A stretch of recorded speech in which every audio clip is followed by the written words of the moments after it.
Bonjour, je suis Maud, bienvenue sur ma chaîne. Pour ceux qui ne me connaissent pas, je propose des tests, tutos et conseils pour que tu puisses faire toi-même et te guider vers une démarche plus écologique. Aujourd'hui, je vous propose une petite vidéo assez chill avec la création de ce pot customisé. Et souvent les pots, ça coûte vite cher dès que c'est en céramique ou dès qu'il y a de la déco dessus. Et je me suis dit, autant acheter des pots en terre cuite, ça coûte presque rien. Je les ai achetés à Truffaut pour ma part, ça coûte relativement cher. Donc si vous avez un Leclerc bricolage ou bien un Jardineland, vous pouvez quand même trouver des pots en terre cuite qui coûtent relativement moins cher qu'à Truffaut. Je vais vous montrer comment j'ai réalisé ce joli petit pot coloré. Et au fait, pense à t'abonner, ça me fera super plaisir et puis ça fait vraiment la différence pour une petite chaîne comme la mienne. Par ailleurs, la prochaine vidéo sera dédiée à la création d'un tablier japonais. Ça faisait un moment que je voulais me remettre à la couture et par la suite, du coup, les prochaines vidéos seront dédiées à la création et l'aménagement du balcon.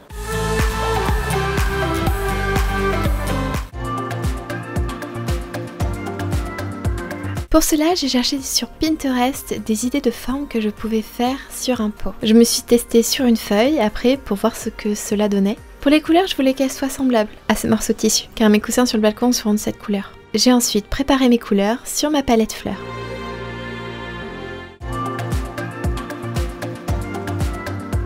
Je passe maintenant à la réalisation des motifs à dessiner sur mon pot avec un crayon à papier. Cela m'aidera à mieux me rendre compte de ce que je veux et de ce que cela donnera une fois peint. Je mets ainsi mes inspirations sur papier et c'est parti.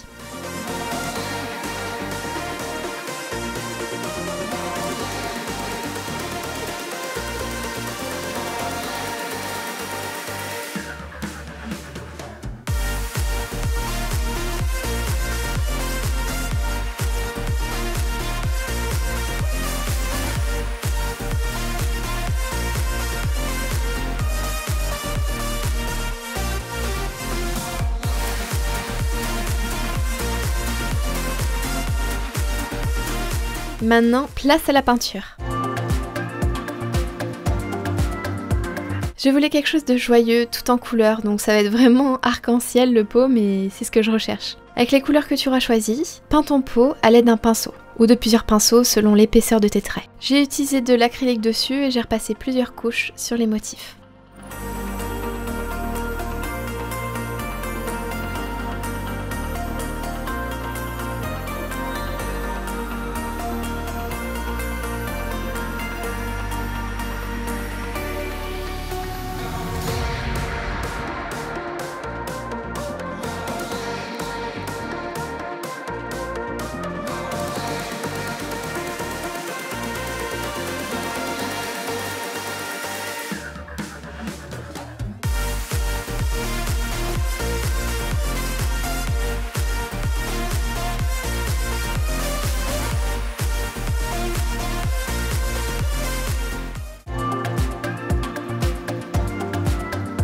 Maintenant j'ai fini le pot, du coup je vais passer au vernis.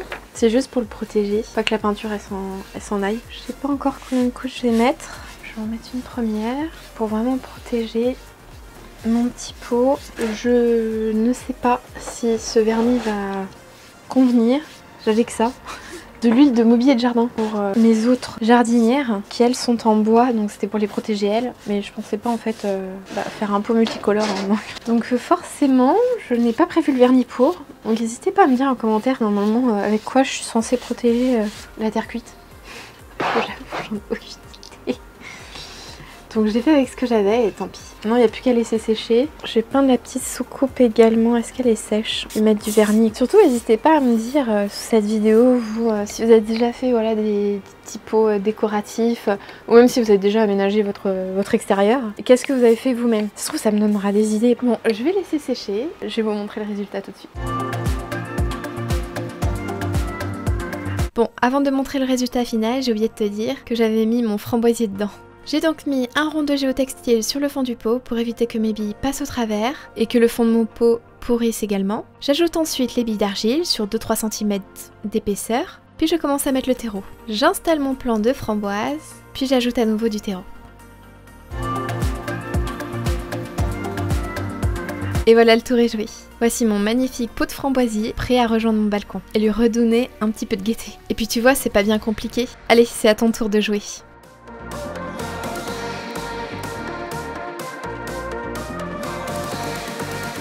Et voilà, cette vidéo touche à sa fin. Si t'as aimé la vidéo, n'oublie pas de laisser un petit pouce vers le haut et de t'abonner en activant la cloche. Comme ça, tu seras notifié de toutes mes prochaines vidéos qui arrivent très vite. Plusieurs vidéos sont prévues. Une vidéo sur la création d'un tablier japonais qui me servira pour jardiner. Et par la suite, justement, toute une série de petites vidéos sous forme de vlog et de tutos sur l'aménagement de mon petit espace balcon. Que ce soit comment créer un espace potager avec des caisses de vin, que ce soit créer un espace cocooning avec un petit banc, avec un petit peu de déco par-ci par-là, pour justement avoir un nouvel espace de vie supplémentaire dans son appartement. Si tu as des questions ou des conseils dont tu souhaites me faire part, n'hésite pas à me l'écrire en commentaire, je te répondrai avec grand plaisir comme toujours. Et puis quant à moi, je n'ai plus qu'à te dire à très bientôt.